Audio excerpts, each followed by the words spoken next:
yang ketiga. 2, 3. Aku percaya firman-Mu berkuasa. Aku percaya firman-Mu dapat mengubah seluruh hidupku. Aku percaya firman ini adalah Tuhan sendiri. Aku siap untuk menerimanya dan melakukannya dalam nama Yesus. Amin. Silakan duduk, Bapak Ibu, saudara-saudari yang terkasih di dalam Tuhan. Kita adalah anak-anak raja. Kita adalah ahli waris kerajaan sorga. Amin. Amin. Bapak Ibu, hari ini kita akan bersama-sama belajar. Kita kembali diingatkan, Bapak Ibu, saya tidak membawakan serial dari Bapak Gembala, tapi tentunya firman Tuhan masih berhubungan di dalam tema tahun ini, tahun 2025, yaitu Great Harvest. Nah, Great Harvest berbicara tentang penuaian besar-besaran. Nah, siapa penuainya? Kita. Nah, kita adalah penuai-penuai yang Tuhan percayakan di dalam kehidupan kita. Kalau waktu lalu kita udah belajar bahwa ada 2 warga di dalam hidup kita. Yang pertama, kita adalah warga. Hebat loh. Kita adalah warga, kirain mau mikirnya warga Indonesia. Enggak, kita adalah warga kerajaan surga. Ya, kita warga kerajaan surga, berarti kita adalah duta-duta daripada Allah, duta daripada surga. Nah, Bapak Ibu, seringkali di dalam kehidupan kita lupa identitas kita, bahwa kita adalah anak-anak kerajaan. Kalau waktu kita sekolah minggu, coba Kak Agung kita nyanyi. Aku anak raja, 7. Engkau anak raja, kita semua anak raja. Ya? Aku anak raja, engkau anak raja, kita semua anak raja. Oh, nanti nyanyinya kita nggak berhenti. Nanti nyanyinya kita nggak pulang-pulang. Bapak Ibu, pada saat kita disebut anak raja, kira-kira yang terlintas apa, Bapak Ibu? Kerajaan surga. Anak-anak raja berarti kita ini sebenarnya punya identitas yang luar biasa. Bapak Ibu, pada saat kita menyadari siapa diri kita, siapa identitas kita, itu yang akan membuat hidup kita berbeda. Amin. Seringkali kita sulit dibedakan mana kita sebagai anak-anak Tuhan, mana orang dunia, karena kita lupa bahwa kita adalah duta-duta kerajaan surga. Nah, hari ini Bapak Ibu kita akan sama-sama belajar dari kebenaran firman Tuhan. Tema yang diangkat hari ini yaitu small but impactful, ya. Artinya apa Bapak Ibu? Kita kecil tapi berdampak, ya. Kalau kita ingat kita sebagai anak-anak Tuhan, sebut sering orang kalau bilang orang Kristen yang langsung terlintas dalam pikiran kita apa Bapak Ibu? Minoritas. Kalau kita ada di tengah-tengah bangsa ini, kita ada di tengah-tengah kota Cilegon, ya Bapak Ibu, orang bisa mengatakan bahwa kita minoritas, tetapi benih yang ada di dalam kehidupan kita bukan benih yang biasa-biasa Bapak Ibu, benih yang luar biasa, ya Bapak Ibu, ya. Tuhan tempatkan kita di tengah-tengah dunia ini untuk kita hidup berdampak, untuk kita membawa perubahan, ya Bapak Ibu, ya, di dalam kehidupan kita. Nah, kita mau sama-sama belajar hari ini dari kebenaran firman Tuhan. Kita buka di dalam Markus 4 ayat 31 dan ayat 32. Hari ini kita mau sama-sama samakan persepsi kita sebagai anak-anak kerajaannya, Bapak Ibu. Kita akan membacanya bersama-sama ayat 31 dan ayat 32. Kalau yang belum dapat bisa lihat ke depannya. Markus 4 ayat 31 dan 32. 2, 3. Hal kerajaan itu seumpama biji sesawi yang ditaburkan di tanah. Memang biji itu yang paling kecil daripada segala jenis benih yang ada di bumi. Tetapi apabila ia ditaburkan, ia tumbuh dan menjadi lebih besar daripada segala tumbuhan yang lain dan mengeluarkan cabang-cabang yang besar, sehingga burung-burung di udara dapat bersarang dalam naungannya. Kita udah baca ya Bapak Ibu kebenaran firman Tuhan yang mengatakan bahwa biji sesawi itu dia paling kecil, tetapi pada saat dia ditaburkan, dia bertumbuh, dia akan menjadi lebih besar daripada pohon-pohon yang ada di sekelilingnya ya Bapak Ibu. Hari ini kita akan belajar Tuhan Yesus memakai perumpamaan biji sesawi untuk menunjukkan cara kerajaan Allah. Kita semua sepakat bahwa kita adalah anak-anak kerajaan Allah. Kita ada di tengah-tengah dunia, tentunya cara berpikir dunia pun kita tahu ada Bapak Ibu. Tetapi hari ini kita mau belajar bahwa cara berpikir kita, cara hidup kita, untuk kita bisa bertumbuh menjadi besar, kita harus sesuaikan dengan cara kerajaan Allah. Tuhan memakai perumpamaan biji sesawi untuk menunjukkan cara kerja kerajaan Allah. Nah, kalau small itu biasa kecil, sederhana, tidak menonjol, tampaknya tidak penting. Siapa yang hari ini lagi merasa seperti itu? Merasa, aku kecil, aku sederhana, nggak punya banyak harta, aku nggak menonjol, aku nggak punya talenta apa-apa. Kata siapa nggak punya talenta? Bapak Ibu aja nggak sadar. Orang firman Tuhan bilang semua orang pasti dikasih talenta minimal satu. Hari ini kita harus sadari ya, talenta apa yang kita punya, yang mempunyai potensi untuk Tuhan memakainya menjadi besar. Nah, impactful itu Bapak Ibu artinya memberikan dampak, mempengaruhi, membawa perubahan, menghasilkan hal yang besar. Itu Bapak Ibu kenapa tujuan kenapa Allah hadirkan kita di tengah-tengah dunia. Kita mungkin merasa gak bisa buat apa-apa. Kenapa? Karena kadang-kadang kita gak sadar siapa identitas kita di dalam Tuhan. Terkadang gak kelihatan karena cara berpikir kita, cara hidup kita bukan mempengaruhi, tapi kita yang dipengaruhi ya Bapak Ibu ya. Jadi hari ini kita sama-sama kembali diingatkan kalau tentang kita adalah warga kerajaan Allah. Saya ingat ya dalam tahun ini mungkin khotbah dari Bapak Gembala itu lebih dari 3 kali dan lebih dari 3 kali mengingatkan bahwa kita warga kerajaan Allah. Itu kayaknya pas lagi posisi saya yang dapat kebenaran firman Tuhan tersebut ya Bapak Ibu. Jadi hari ini Bapak Ibu kita harus sadar bahwa di dalam hidup kita itu ada benih yang Tuhan taruh untuk kita bisa berpengaruh, untuk kita bisa berdampak ya Bapak Ibu. Nah, karena kita tadi udah sepakat bahwa kita adalah anak-anak raja, kita adalah anak-anak kerajaan, maka kita harus belajar tentang prinsip kerajaan Allah. Ini kita belajar dari biji sesawi ya Bapak Ibu. Dikatakan bahwa Tuhan memulai yang besar dari sesuatu yang kecil.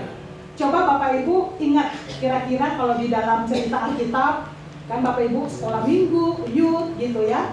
Kira-kira kalau cerita Alkitab tentang sesuatu yang kecil, tapi Tuhan pakai berdampak, bahkan pakai jadi alat yang luar biasa. Kira-kira yang ada di dalam pikiran Bapak Ibu yang terlintas langsung ingat apa? Daud. Siapa? Daud. Kenapa Daud? Daud apa? Oh ternyata ibadah 1, ibadah 2. Memang ngerti, saya pulang aja dulu ini ya. Ternyata ya oke, Daud. Betul. Paulus kenapa Ci? Dari nggak percaya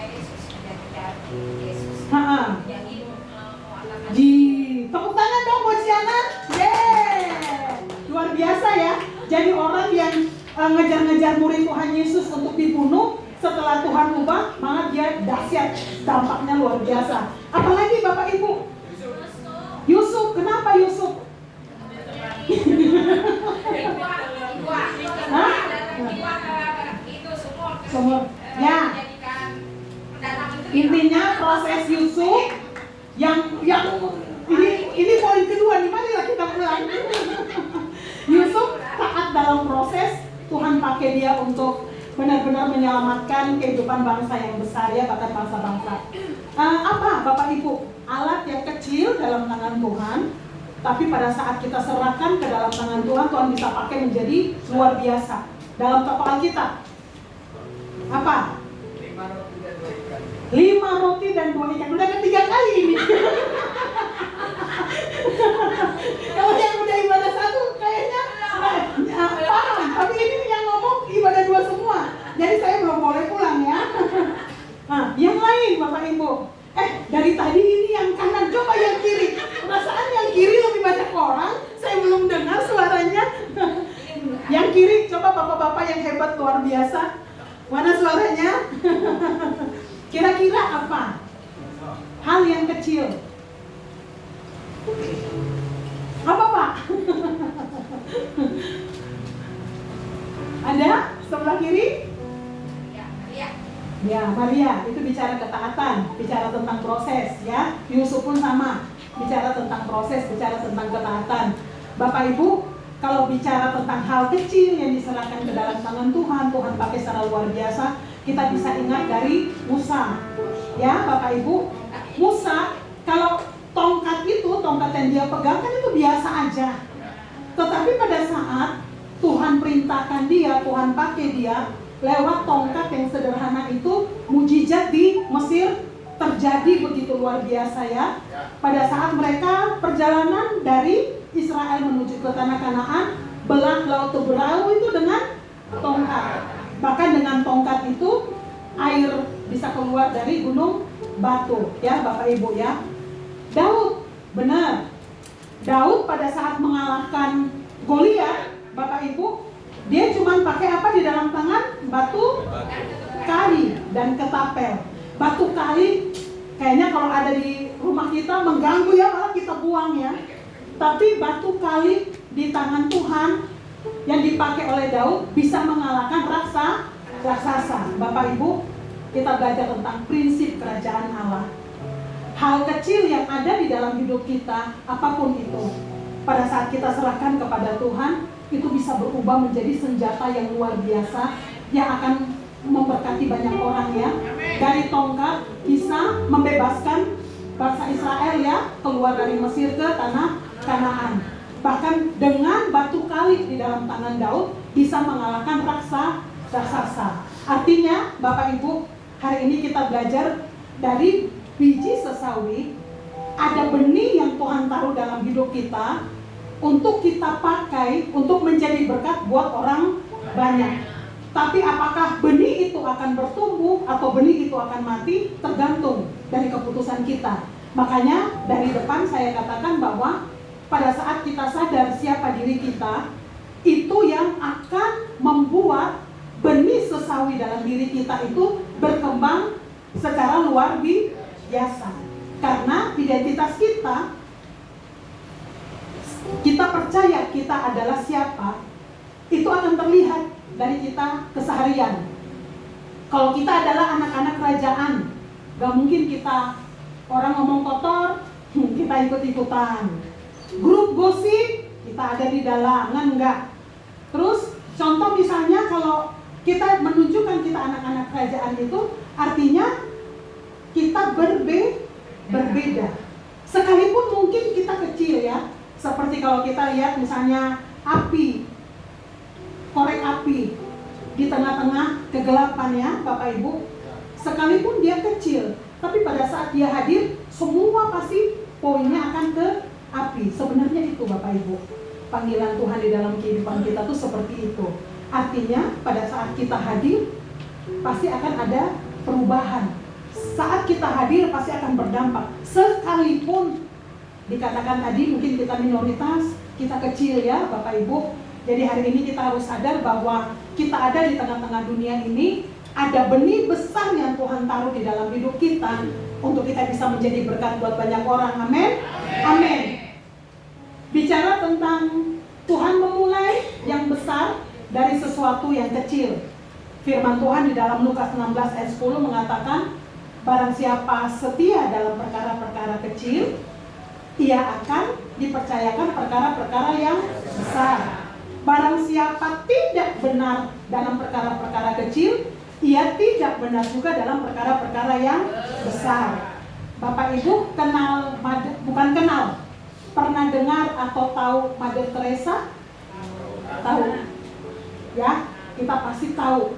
Karena apa yang dilakukan Mother Teresa itu bukan cuma kedengeran di tengah-tengah Cilegon ya Bapak Ibu, tetapi mendunia. Itu dimulai dari apa Bapak Ibu? Mother Teresa itu dia ngambil salah satu orang di pinggir jalan untuk dia rawat, ya. Istilahnya dari apa yang Mother Teresa itu lakukan, ternyata terbentuk yang mission of charity ya, yang 130 negara itu jadi anggota Bapak Ibu. Itu dimulai dari apa? Dari hal kecil yang dilakukan oleh Mother Teresa, ternyata dampaknya itu akan mendunia Bapak Ibu. Terus Mother Teresa kita kenal ya, kata-katanya yang luar biasa. Dia bilang, kita semua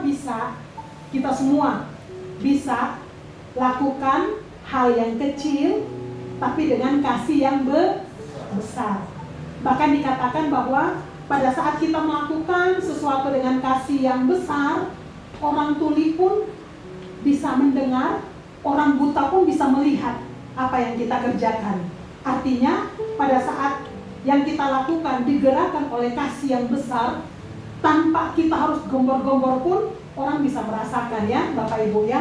Nah itu yang dimaksud, kita punya benih yang kecil di dalam hidup kita, tapi akan bisa punya dampak yang besar atau luar biasa. Coba hari ini kalau saya bilang, coba ambil waktu setengah menit misalnya, kita pikirin, Tuhan sebenarnya Tuhan tuh taruh apa ya di dalam hidup saya. Mungkin selama ini kita nggak bisa berdampak, karena sebenarnya kita tuh nggak tahu, kita tuh nggak sadar, sebenarnya Tuhan udah tahu apa di dalam hidup kita, gitu. Makanya kalau kita nggak sadar akan identitas kita nggak sadar siapa kita, itu biasanya membuat kita nggak maksimal untuk bisa melakukan apa yang Tuhan percayakan di dalam kehidupan kita. Apapun Bapak Ibu yang saat ini sedang Tuhan percayakan di dalam genggaman tangan kita, jabatan apapun, pekerjaan apapun, bisnis apapun, mungkin terlihat kecil Bapak Ibu, tapi pada saat kita serahkan ke dalam tangan Tuhan, itu akan menjadi besar dan akan berdampak. Amin. Amin. Nah, kita lihat prinsip kerajaan Allah yang kedua, dikatakan bahwa Tuhan memakai apa yang dunia anggap kecil untuk mengerjakan rencananya yang besar. Coba Bapak Ibu, mari kita sama-sama buka di dalam 1 Korintus 1 ayat 27 sampai dengan ayat 29.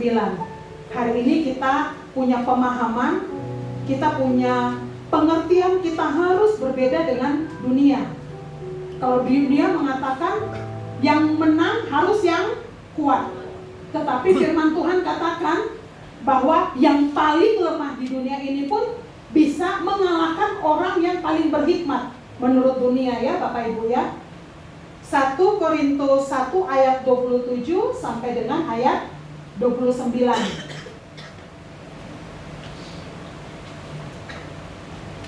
Ayat 27 sampai dengan ayat 29. Bapak Ibu kita baca bersama-sama. 2, 3. Tetapi apa yang bodoh bagi dunia dipilih Allah untuk memalukan orang-orang yang berhikmat. Dan apa yang lemah bagi dunia dipilih Allah untuk memalukan apa yang kuat. Dan apa yang tidak terpandang dan yang hina bagi dunia dipilih Allah, bahkan apa yang tidak berarti dipilih Allah untuk meniadakan apa yang lagi ayat 29, supaya jangan ada seorang manusia pun yang memegahkan diri di hadapan Allah. Pada saat kita berjalan dengan Tuhan, Bapak Ibu, mungkin orang-orang sekeliling kita melihat kita dengan sebelah mata. Mereka melihat, apa sih lu? Punya apa sih? Bisa seperti itu ya Bapak Ibu. Mungkin orang menakar kita dari sisi materi, mungkin orang menakar kita dari sisi kemampuan atau keahlian yang kita punya Bapak Ibu. Tapi percayalah bahwa pada saat kita menyertakan Tuhan di dalam semua yang kita lakukan, yang kita kerjakan, pada saatnya Tuhan akan buat berhasil. Amin, amin. Tapi yang menjadi pertanyaan sekarang, apakah kita yakin bahwa Tuhan bisa melakukan itu di dalam kehidupan kita? Ya Bapak Ibu ya. Nah, kita udah lihat tentang prinsip kerajaan Allah sangat berbeda atau bertolak belakang dengan prinsip dunia. Nah, sekarang kita akan belajar bersama-sama Bapak Ibu, bagaimana supaya hal kecil bisa berdampak. Bagaimana supaya apa yang kita punya itu bisa dipakai Tuhan untuk berdampak, Bapak Ibu ya. Bagaimana supaya hal kecil bisa berdampak. Yang pertama, Bapak Ibu, kita tadi kan belajar ya, dalam ayat 31 dikatakan bahwa biji sesawi itu apa? Paling kecil. Nah, ini berbicara tentang ubah cara pandang kita seperti Tuhan melihat.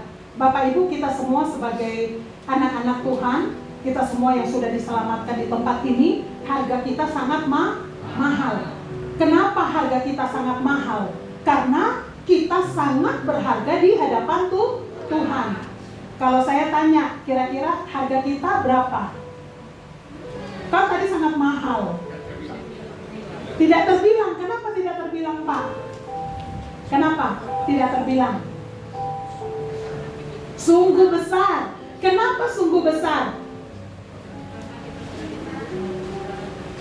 Kita sudah ditebus oleh darah Tuhan Yesus. Tuhan Yesus mati di atas kayu salib karena kita berharga ya Bapak Ibu ya, supaya kita diselamatkan. Dan hari ini Tuhan utus kita di Cilegon untuk kita jadi berkat. Amin. Amin. Jadi biji sesawi berbicara tentang benih yang paling kecil. Itu ubah cara pandang seperti Tuhan melihat ya. Nih, sekarang kalau kita bicara tentang ujian Bapak Ibu, tadi ada yang sempat sebut tentang Musa ya. Bapak Ibu, pada saat Musa memimpin bangsa Israel untuk menuju ke tanah Kanaan, waktu di Masa dan Meriba, Bapak Ibu, ternyata bangsa Israel marah karena mereka udah haus, nggak ada air yang ada tuh pahit ya Bapak Ibu ya. Nah, terus pada saat Musa dalam keadaan udah capek ya, dimarah-marahin ya Bapak Ibu, Tuhan berbicara supaya Musa menunjuk gunung batu supaya air keluar. Nah, tapi pada saat ya istilahnya kalau lagi kondisi capek, marah ya, Musa bukan nunjuk Bapak Ibu, tetapi Musa mukul.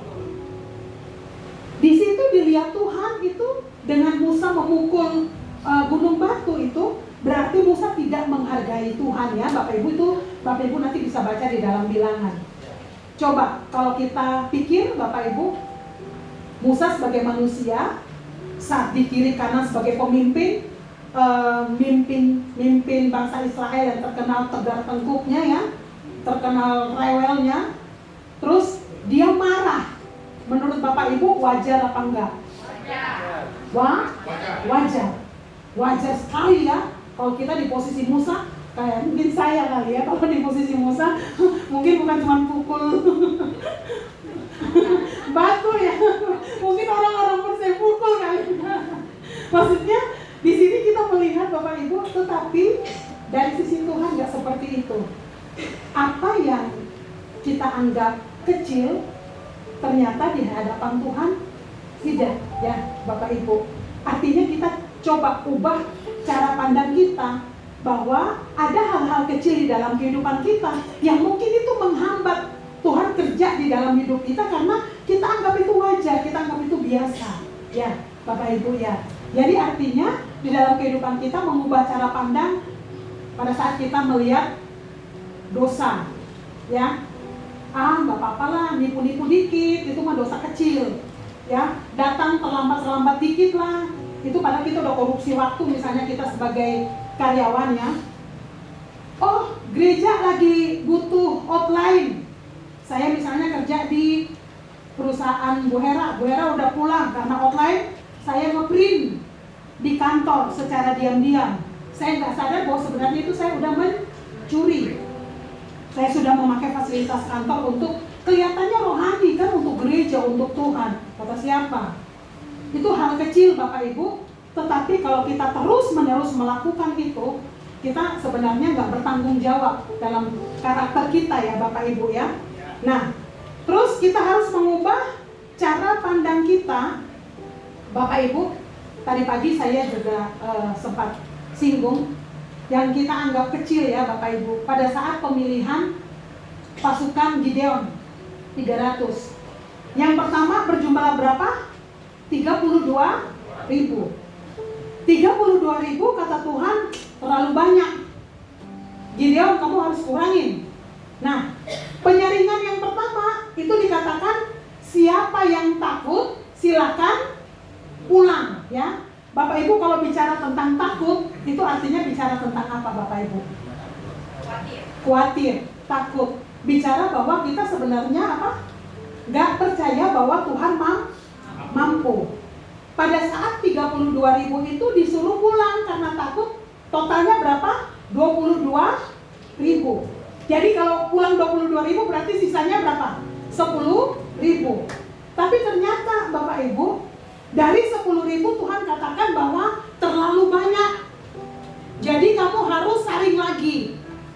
Dari 32.000 saya sangat yakin Gideon pada saat Tuhan suruh dia, pasti dia juga bingung-bingung ya Bapak Ibu ya. Yang kedua, penyaringan yang kedua dengan cara minum air ya. Nah, jadi suruh semua pasukan-pasukan turun untuk minum air. Nah, pasukan-pasukan ini turun minum air Bapak Ibu. Ternyata ada dua cara. Tapi di sini verifikasinya Bapak Ibu ya. Jadi yang pertama menjulurkan lidah. Kita bisa lihat siapa yang pelihara guguk di rumah ya. Guguk atau kucing lah ya. Dia kalau haus banget Bapak Ibu lihat kalau minum gitu. Jadi pada saat dia minum otomatis semuanya pasti udah bercampur kan di air itu ya. Nah, itu pertama. Terus yang kedua, dia pakai tangan ambil air masukin ke mulut. Tuhan bilang Gideon, pisahin. Nah, pada saat pisahin Bapak Ibu yang paling banyak pakai apa? Yang paling banyak cici. Baca kitab lagi. Yang paling banyak gimana Bapak Ibu? Yang pakai lidah. Totalnya berapa? 9.700 Bapak Ibu. Jadi sisanya berapa? 300. Bapak Ibu, di sini kita belajar poin. Kalau kita minum julurin lidah dengan kita membawa air ke dalam tangan baru masukin ke dalam mulut, itu bicara tentang apa? Etika, bicara tentang karakter. Ya Bapak Ibu, kita sebagai anak-anak Tuhan, sekalipun kita sudah percaya kepada Tuhan, tetapi ada penyaringan karakter yang terkadang kita nggak sadar. Bapak Ibu, kenapa kadang-kadang kita nggak bisa berdampak untuk orang-orang di sekeliling kita? Karena karakter kita nggak sesuai. Wih, hari Minggu bisa nyanyi hebat, khotbah hebat banget, tapi giliran bicara tentang karakter, kita nol. Dan pada saat kalau kita nol Bapak Ibu, kita udah nggak bisa ngomong apa-apa lagi. Karena orang udahlah, gak usah ke gereja lah, dia lagi khotbah, gitu. Tapi itu asumsi kan. Sepanjang kita tetap melakukan apa yang menjadi bagian kita, istilahnya semua punya kelemahan ya Bapak Ibu ya. Tapi hari ini kita belajar bahwa apa yang dianggap dunia wajar dari prinsip kerajaan Allah, kita nggak bisa nawar Bapak Ibu. Nggak ada bohong-bohong putih, nggak ada. Bohong putih tuh maksudnya apa? Biar dia nggak sakit hati. Karena kalau saya ngomong jujur dia sakit hati nanti dosa. Nggak ada gitu. A tetap A, B tetap B. Gelap tetap gelap, terang tetap terang. Artinya kita melihat dari Bapak Ibu, kita harus punya cara pandang prinsip kerajaan Allah supaya kita bisa berproses lebih lagi dan kehidupan kita menjadi berkat. Ya, itu kalau bicara tentang etika, ya, karakter kita. Saya percaya setiap kita di tempat ini, karakter kita selama kita ada di dunia, kita nggak sempurna Bapak Ibu ya. Tapi kita tidak punya hak untuk kita menghakimi.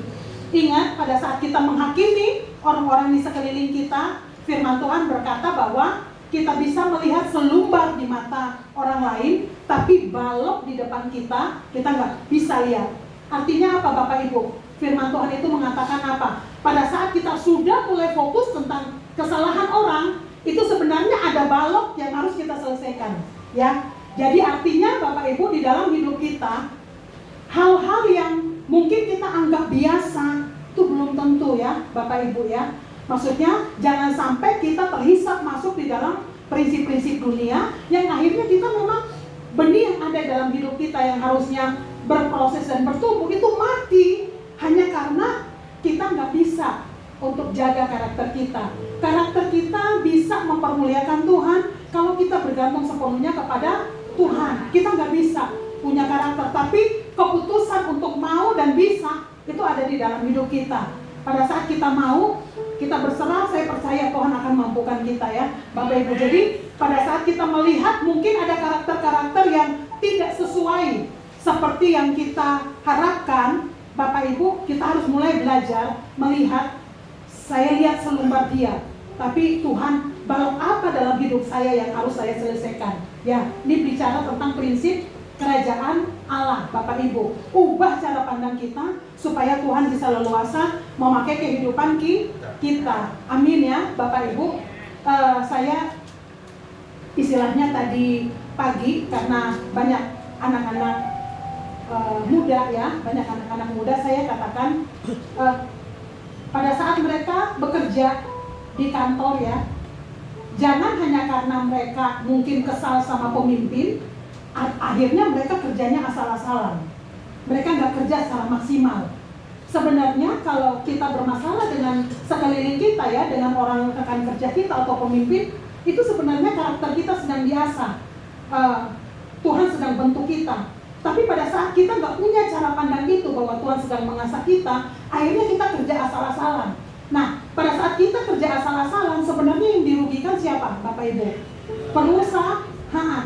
Bahkan saya bilang tadi pagi bahwa pada saat kita bekerja dan kita dibayar lebih dari perusahaan, itu sebenarnya kita sebagai anak-anak Tuhan kita nggak boleh. Karena kenapa? Karena prinsip kerajaan Allah itu mengatakan, prinsip dunia, dia cuma bayar saya 3 juta. Saya kasih 3 juta aja, sama aja itu udah luar biasa. Kalau kerajaan Allah kita nggak kayak gitu Bapak Ibu. Kerajaan Allah mengatakan bahwa pada saat orang minta kepada kita baju, yang harus kita beri apa? Jubah. Saat orang menuntut kita untuk kita berjalan 1 mil, kita harus melangkah bersama dia sejauh 2 mil. Artinya Bapak Ibu, itu kita kerjakan semaksimal yang kita bisa, sekalipun orang gak lihat. Kita percaya bahwa pada saat kita pakai prinsip kerajaan Allah, mata Tuhan ada di mana-mana. Orang gak lihat, pemimpin gak lihat, tapi Tuhan bisa pakai segala cara untuk angkat kita dengan caranya. 1000 tangan bisa tarik untuk kita turun, 1000 tangan bisa tarik kita jatuh, tapi kita cuma butuh 1 tangan Tuhan untuk angkat kita naik. Artinya Bapak Ibu, pada saat kita hidup dengan cara pandang, dengan prinsip kebenaran firman Tuhan, kita jangan takut. Sekalipun keadaan kelihatannya sangat menekan atau membuat kita rasanya nyerah ya Bapak Ibu ya, tapi pada saat kita benar-benar mau mengandalkan Tuhan, berserah sama Tuhan, sadar bahwa saya ada dalam perusahaan itu bukan karena kebetulan, tapi Tuhan sedang pengen untuk menghadirkan kerajaan Allah melalui saya. Kita doa, Tuhan kuatin, mampukan untuk kita benar-benar bisa melakukan seperti yang Tuhan mau. Ubah cara pandang ya. ubah cara berpikir kita. Tuhan, ini semua kayak singa yang mau nerkam. Saya buat ini salah, saya buat itu salah. Ya, emang firman Tuhan bilang begitu. Kita mah seperti domba di tengah-tengah serigala. Bahkan 1 Petrus mengatakan bahwa hidup kita itu iblis itu dia seperti singa yang mengaum-ngaum, yang kalau kita lengah sedikit itu kita bisa ditelan, ya Bapak Ibu ya. Artinya banyak hal yang kadang Tuhan izinkan. Itu tuh sebenarnya itu masa Tuhan mau promosi ya. Tetapi memang ada Tuhan, ada bagian yang harus kita kerjakan. Promosi itu bagian Tuhan. Promosi itu udah bicara tentang buah, bicara tentang hasil. Ya Bapak Ibu ya. Tadi saya kemarin karena saya ada kelompok pemuritan ya di luar gereja, maksudnya di luar daripada kegiatan gereja di tempat ini. Saya punya kelompok pemuritan, ada 2, jadi Restoring Your Heart.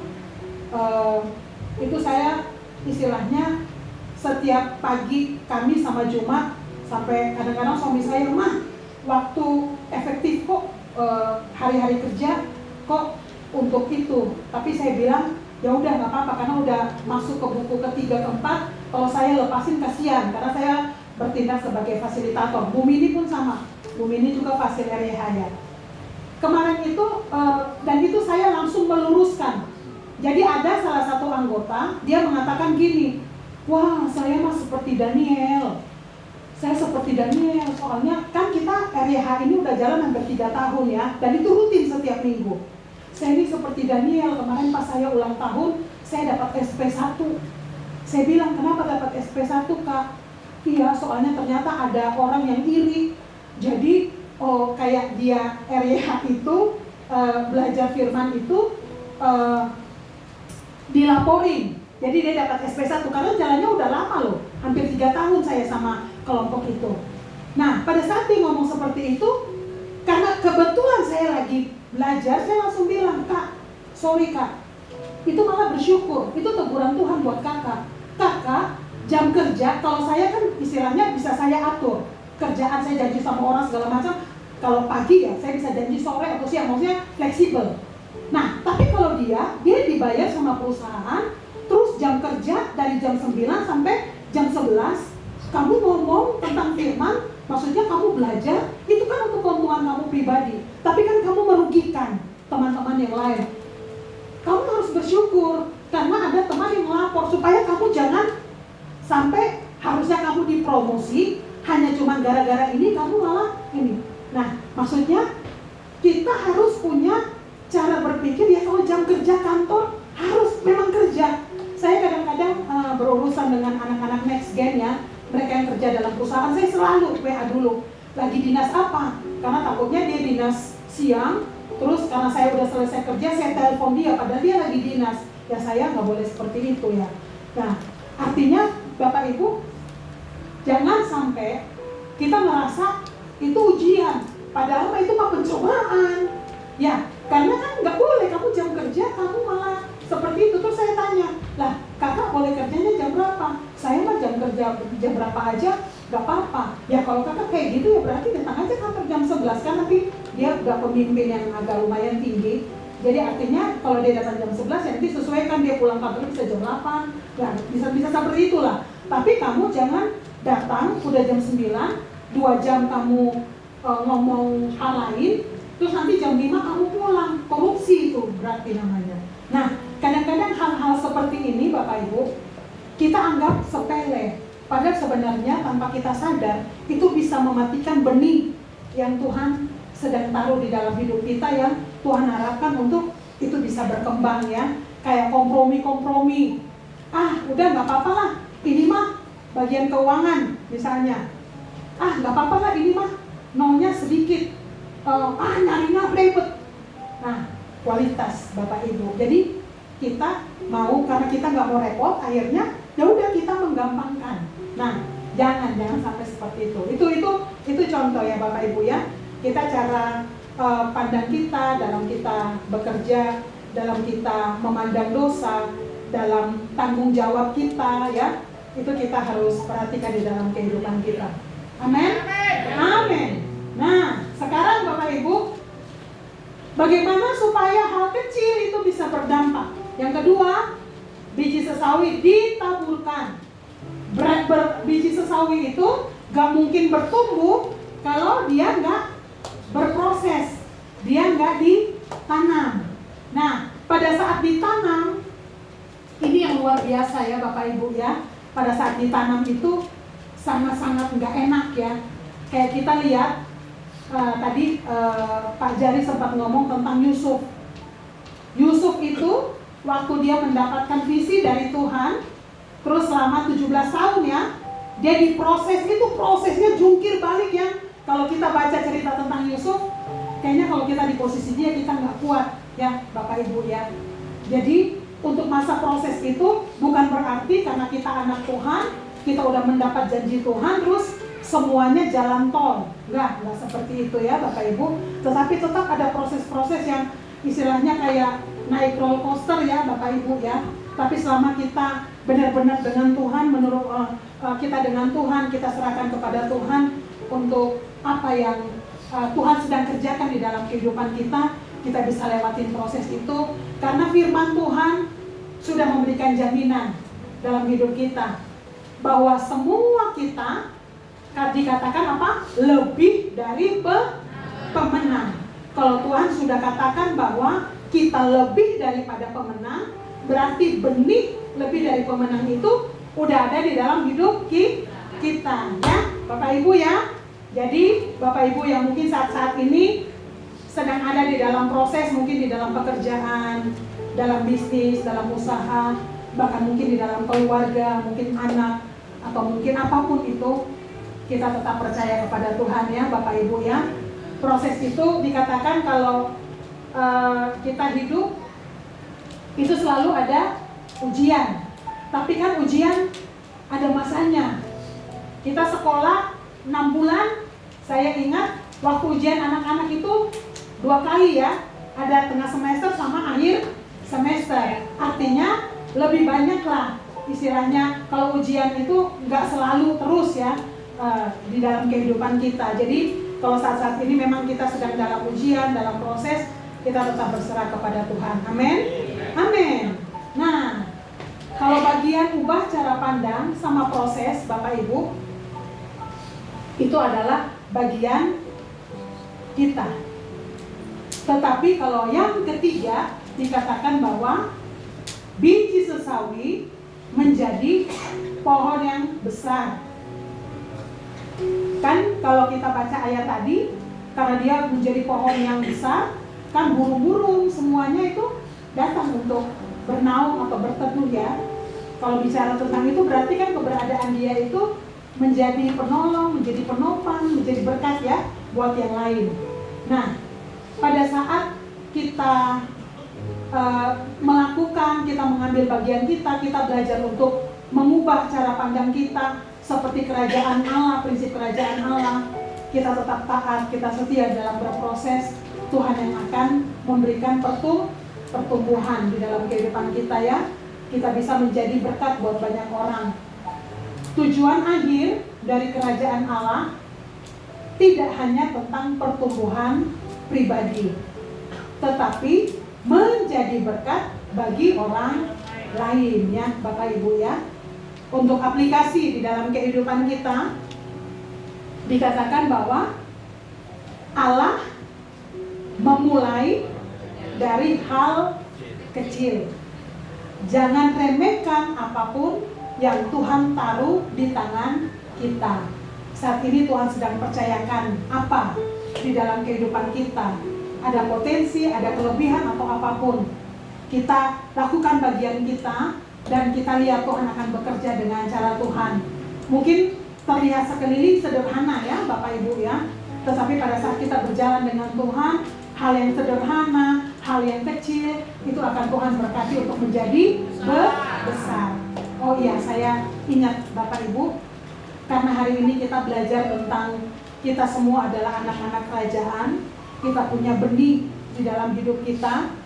Ini kita juga tidak bicara hanya untuk diri kita ya, tetapi kita sebagai orang tua, kita yang punya anak-anak, ingat, anak itu hanya ini saya akhir-akhir ini sedang belajar. Anak yang ada di dalam hidup kita itu bukan punya kita, tetapi punya Tuhan. Anak-anak itu Tuhan titipkan di dalam kehidupan kita untuk kita mengajarkan mereka bagaimana mereka mengenal Tuhan. Bapak Ibu, mungkin anak-anak kita punya kelemahan, mungkin anak-anak kita tidak sepintar anak-anak orang lain, mungkin anak-anak kita punya skill yang mungkin tidak sehebat anak-anak yang lain. Tapi Bapak Ibu harus sadar, perlakukan mereka sebagai anak-anak kerajaan. Serahkan anak-anak ke dalam tangan Tuhan. Kita berdoa, kita ajari untuk mereka semakin kenal Tuhan. Saatnya Tuhan akan pakai hidup mereka seperti caranya Tuhan. Jadi jangan pernah kita batasi, kamu baca aja lambat, hitung aja begitu. Jangan kita membatasi anak-anak kita dengan kata-kata kita, Bapak Ibu. Karena dikatakan bahwa kata-kata itu kita berkuasa. Lepaskan kita anak-anak kita katakan afirmasi untuk anak-anak kita, mereka akan dipakai Tuhan secara luar biasa ya, Bapak Ibu. Dan Tuhan bisa pertemukan mereka dengan orang-orang yang tepat sehingga benih yang ada di dalam hidup mereka itu bisa bertumbuh seperti yang Tuhan mau ya, Bapak Ibu ya. Jadi itu. Terus yang kedua, dikatakan bahwa pertumbuhan dari Tuhan itu pasti. Jadi jangan menyerah kepada proses apapun yang saat ini proses sedang kita hadapi, kita terus bergantung berserah kepada Tuhan. Dan yang ketiga, dikatakan aplikasi bahwa hal-hal kecil yang diserahkan ke dalam tangan Tuhan akan berdampak besar, menjadi berkat bagi banyak orang ya. Amin. Amin. Sebelum saya nutup, saya pengen kesaksian tentang bagaimana Tuhan mengubah cara pandang saya, dan itu mengubah saya di dalam pelayanan saya, Bapak Ibu. Saya 2002 sampai 2007 saat saya memerit, saya melayani di gereja, kalau sekarang tuh GKPB, Gereja Kristen Perjanjian Baru, MDC, punya Pak Bambang. Karena memang saya kuliah di STT Indi ya. Nah, pada saat itu karena udah selesai di wisuda, saya pelayanan di Tasikmalaya, dan saya posisinya saya sebagai full timer. Kalau full timer kan otomatis Senin libur, Selasa sampai Minggu itu di gereja, tapi jam kerjanya jam 6 pagi karena ada doa fajar sampai jam 2 siang. Dan itu saya jalani kurang lebih sekitar 5 tahun ya, Bapak Ibu. Terus di gereja GKPB ini dia punya kayak kepemimpinan itu 2 orang ya, dari Dewan Pengurus Jemaat, sebutannya DPJ. Karena waktu itu kita masih cabang, kita bukan otonom berdiri sendiri.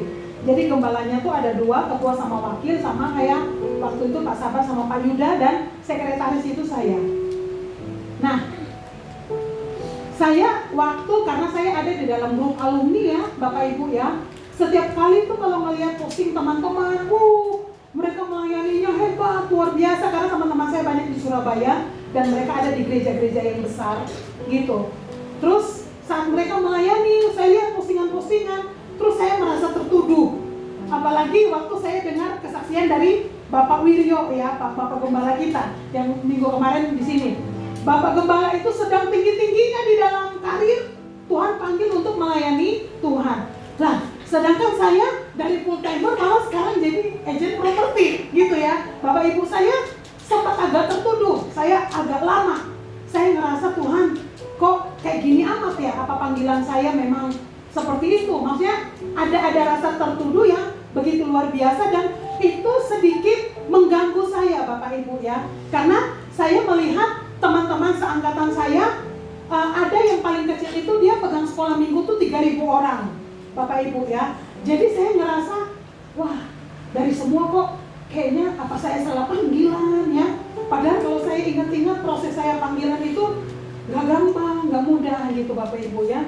Dan itu agak lama, dan itu saya nggak pernah cerita ke suami saya, dan hari ini dia juga baru dengar di tempat ini. Terus waktu saya lagi dalam posisi seperti itu, Bapak Ibu, saya ngerasa, Tuhan, saya kayaknya salah ini ya. Maksudnya salah, tapi salah dalam hal apa seperti itu. Ini bagaimana Tuhan mengubah cara pandang saya. Terus tiba-tiba satu kali saya lagi saat teduh ya, lagi doa. Terus tiba-tiba tuh Tuhan kayak putar saya tuh ke masa saya waktu lagi pelayanan di Tasik ya. Nah, terus Tuhan kayak putar saya masa saya waktu pelayanan di Tasik. Waktu saya itu, jadi dulu tuh waktu DPJ ini juga bukan gembala. Mereka juga sama kayak Pak Sabar sama Pak Yuda kerja di luar lah. Jadi bukan full timer. Nah, ada salah satu yang wakil ini, dia itu namanya Ko Gideon, itu dia kerja kayak supplier dulu Caplang lah. Bapak Ibu kalau tahu ya, supplier Caplang itu segala macam jualan ya. Mungkin ada Bapak Ibu tahu, tapi nah dia pada saat kalau kita mau meeting tuh seringnya terlambat, dan saya paling marah karena dia terlambat, Bapak Ibu. Saya emosi karena dia terlambat, dan terakhir saya tuh suka reminder, Ko Gideon jangan telat ya, karena kalau dia terlambat itu kan kita lebih panjang. Sedangkan saya tunggu di gereja, saya kayaknya udah capek gitu. Karena saya misalnya harusnya jam 2 pulang, saya bisa pulangnya sampai sore karena nungguin terlambat, dan saya marah, saya nggak terima. Jadi itu terjadi tuh sampai hampir bertahun-tahun. Saya sering, bahkan kalau dia datang terlambat tuh saya sering marah dan emosi banget sayanya. Nah, Tuhan tuh mau putar balik saya ke masa itu. Terus tiba-tiba saat saya lagi doa tuh, Tuhan kaget ingatin saya tentang hati saya yang gelisah, karena saya melihat teman-teman di grup itu, saya merasa mereka lebih sukses, mereka lebih hebat. Tuhan, panggilan kita sama, kita dididik sama, tapi kok kayaknya Tuhan percayakan mereka lebih besar ya daripada saya. Karena kalau hamba Tuhan yang lain, mereka lagi puncak karir, terus mereka Tuhan panggil jadi full timer lah. Saya dari full timer, tapi malah saya keluar untuk jadi kerja, istilahnya di luar, jadi bukan full timer Bapak Ibu. Nah, ternyata Tuhan buka cara berpikir saya itu seperti ini. Kenapa Tuhan izinkan untuk saya gak full timer di tempat ini? Waktunya itu masih ya Cilegon, 10 tahun proses itu. Kenapa saya gak jadi full timer? Tuhan izinkan kenapa untuk saya harus kerja di luar, Bapak Ibu. Tuhan bukakan cara berpikir saya. Kamu kalau istilahnya jadi full timer, lingkup saya itu kan cuma gereja, istilahnya gereja rumah. Jadi yang saya lihat itu ya rohani semua aja. Nah, pada saat saya cuma lihat rohani, itu cara berpikir saya kecil, sempit. Yang saya kasih contoh tadi, yang wakil datang terlambat, saya bisa marah, bisa ngamuk karena saya ngerasa waktu saya diambil. Harusnya saya istirahat, waktu saya diambil. Ternyata setelah sekian lama saya ngerasa prosesnya, oh ternyata kalau kita lagi kerja, terus kita istilahnya butuh duit, ada tawaran untuk kita bisa membypass, oh ternyata kayak gini ya rasanya ya, bergumul hebat gitu di dalam hati. Oh ternyata pada saat kita mau meeting, terus kita masih ada kerjaan yang harus kita selesaikan, ternyata harus tergopoh-gopoh, terbirit-birit. Dan dulu saya tidak ada pengampunan buat wakil gembala itu waktu saya di Tasik. Dan Tuhan benar-benar waktu itu Tuhan bukakan saya, hati hancur luar biasa, saya sedih luar biasa, sampai saya ngerasa bersalah sama Ko Gideon. Hari ini saya temenan sama istrinya, ada di IG, saya ngeliat Ko Gideonnya ya, tapi saya pikir gue usah minta maaf lah, kan itu saya sama Tuhan aja lah, seperti itu. Tapi di sini Bapak Ibu, terkadang Tuhan bawa kita keluar untuk kita lebih luas, supaya cara berpikir kita, cara melihat kita itu gak sempit. Ya, kalau hari ini istilahnya Tuhan izinkan untuk saya bisa berdiri di depan untuk bisa ngomong firman ya Bapak Ibu, itu pun kan istilahnya gak mudah. Banyak istilahnya cobaan-cobaan yang harus saya lewati. Tapi kalau saya bisa ngomong, berarti saya bisa merasakan ada pertolongan Tuhan yang begitu luar biasa di dalam hidup saya. Walaupun memang kita hidup sampai kita mati, proses itu terus ada. Tapi kalau hari ini kelas 1 kita lewat, kelas 2 kita lewat, sepanjang kita berjalan dengan Tuhan, mau kelas 100 pun kita akan lewat. Amin. Amin. Tuhan pernah ingatin saya, waktu saya ada di agent property, Tuhan ingatin saya, semakin Tuhan angkat kita untuk kita semakin lebih tinggi, tujuannya tuh sebenarnya bukan buat kita gagah-gagahan, kita hebat, tetapi semakin kita tinggi supaya orang bisa melihat siapa Tuhan di dalam kehidupan kita. Bahkan semakin kita tinggi, kita harus semakin berhati-hati di dalam tindak tanduk kehidupan kita. Karena siapa yang kita pertaruhkan? Otomatis Tuhan yang kita pertaruhkan. Kenapa Tuhan bisa membawa untuk saya bisa kenal lebih banyak orang, saya bisa harus berhubungan dengan banyak orang? Karena sebenarnya itu pelajaran kehidupan di dalam hidup saya. Kalau teman-teman saya, mereka bisa menjadi hebat, menjadi luar biasa, karena itu proses mereka. Bukan soal masalah tingginya jabatan atau seberapa banyak jemaat yang Tuhan percayakan menunjukkan keberhasilan. Enggak. Tetapi seberapa kita lulus dalam ujian-ujian karakter yang Tuhan izinkan kita lewatin sehari-hari. Amin. Amin. Terkadang Bapak Ibu, Tuhan bawa kita sampai merayap-rayap dalam bergumul supaya satu, saat kita menang, kita bisa punya belas kasih untuk orang lain. Kalau kita nggak pernah ngerasain itu Bapak Ibu, susah untuk kita bisa, orang datang cerita nangis-nangis, kita datar aja. Kenapa? Karena kita nggak pernah ngerasain kesusahan itu. Jadi terkadang memang Tuhan izinkan hal-hal sulit kita alami, karena Tuhan sedang mempersiapkan kita untuk cara pelayanan kita yang berbeda. Amin. Amin. Apapun yang saat ini Tuhan percayakan dalam kehidupan kita, tetap setia, tetap taat, lakukan bagian kita. Kita mulai belajar untuk cara pandang seperti kerajaan Allah. Kita tetap kuat di dalam berproses, dan Tuhan yang akan memberikan pertumbuhan, bahkan kehidupan kita Tuhan berkati, sehingga kita siap menjadi berkat untuk orang lain. Amin. Tuhan Yesus memberkati. Saya undang untuk kita sama-sama bangkit berdiri. Kita anggap pujian yang begitu luar biasa di dalam kehidupan kita. Kita ada sebagaimana kita ada karena penyertaan Tuhan.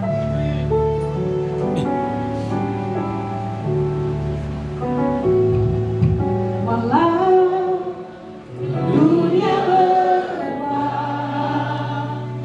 namun kasih tetap sama di hidupku. Kau setia dalam setiap rencanamu. Ku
hal-hal yang Tuhan ingatkan.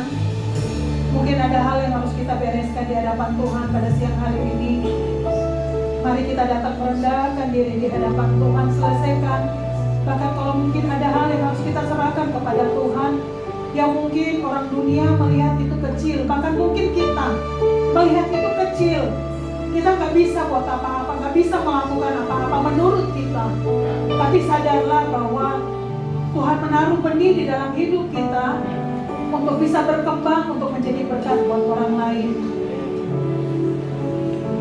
Mari kita datang, kita berdoa, kita berserah kepada Tuhan.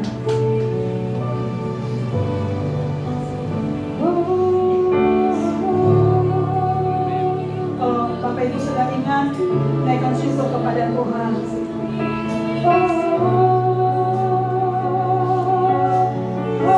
Melalui tanganmu, Tuhan akan memberkati setiap apapun yang mungkin saat ini kita sedang berkumpul di dalam kehidupan kita.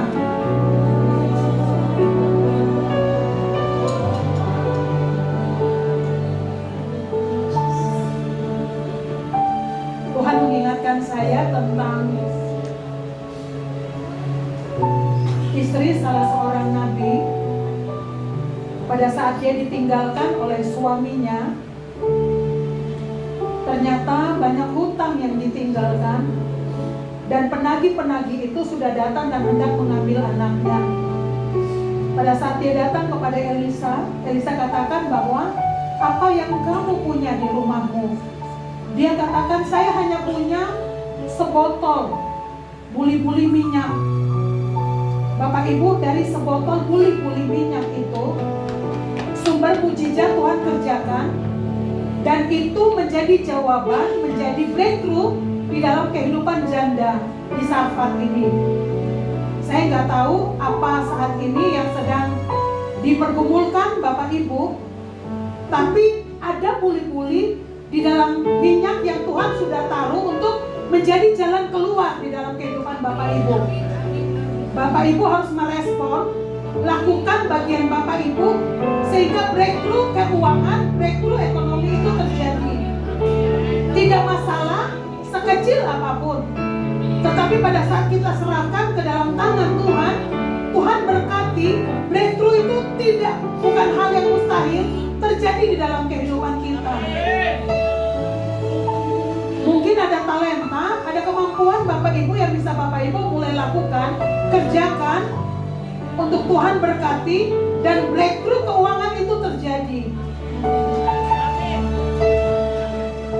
Lakukan bagian kita, Tuhan bagian hasil memberkati itu bagian Tuhan. Terima kasih Tuhan, terima kasih.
Bahwa setiap kami semakin dekat dengan Engkau Tuhan, sehingga kami peka untuk jalan-jalan yang sedang Engkau bukakan Tuhan. Berikan kepada kami kekuatan untuk kami taat melakukan Tuhan, sekalipun bertentangan Tuhan dengan apa yang ada di depan mata. Bangkitkan iman percaya Tuhan kami untuk kami melangkah dengan iman bersama dengan Engkau Tuhan. Setiap anak-anak-Mu Tuhan yang datang di tempat ini dengan segala jalan keluar yang terbaik Tuhan. Yang saat ini mungkin sedang terlilit dengan hutang Tuhan, yang sedang terhimpit Tuhan dengan tagihan-tagihan. Tuhan, Engkau mengingatkan Tuhan, buli yang dimiliki oleh janda, dia bisa mengalami breakthrough Tuhan. Apapun yang saat ini sedang dimiliki oleh anak-anakku, di tempat ini Tuhan menjadi cara, menjadi jalan untuk keluar dari segala permasalahan Tuhan. Berkati di dalam nama Tuhan Yesus Kristus Tuhan. Tuhan, bawa kami untuk semakin dekat dengan Engkau Tuhan. Bawa kami untuk haus akan kebenaran firman-Mu. Karena hanya firman-Mu Tuhan menjadi satu-satunya kekuatan di dalam kehidupan kami Tuhan. Biarlah firman-Mu yang berkuasa mengubah seluruh hidup kami, untuk kami menjadi duta-duta kerajaan-Mu Tuhan, seperti rencana-Mu dan kehendak-Mu Tuhan. Biarlah benih yang sudah Engkau taruh di dalam hidup kami itu boleh bertumbuh, berbunga, berbuah, menghasilkan hormat dan kemuliaan bagi nama-Mu Tuhan. Di dalam nama Tuhan Yesus Kristus Tuhan. Terima kasih Tuhan, terima kasih. Terima kasih untuk apa yang sudah Engkau kerjakan dalam ibadah sepanjang hari ini, dalam ibadah 1 dan ibadah 2 Tuhan. Kami mau pulang dengan breakthrough Tuhan yang daripada Engkau Tuhan. Breakthrough dalam kehidupan kami secara pribadi, breakthrough dalam keluarga kami, breakthrough dalam usaha kami, dalam bisnis kami Tuhan. Kami mau pulang bersama-sama Tuhan dengan Engkau Tuhan. Hati yang melekat kepada Engkau menjadi bagian di dalam kehidupan kami. Mari kita angkat hati dan tangan kita di hadapan Tuhan. Terimalah berkat yang terbaik daripada Allah Bapa, berkat yang sempurna dan penyertaan dari Tuhan Yesus Kristus, dan persekutuan yang manis dengan Allah Roh Kudus memimpin menuntun kehidupan kita hari ini, esok, sampai selama-lamanya, sampai Tuhan datang kedua kali. Kita semua yang menerima berkat yang terbaik, sama-sama kita katakan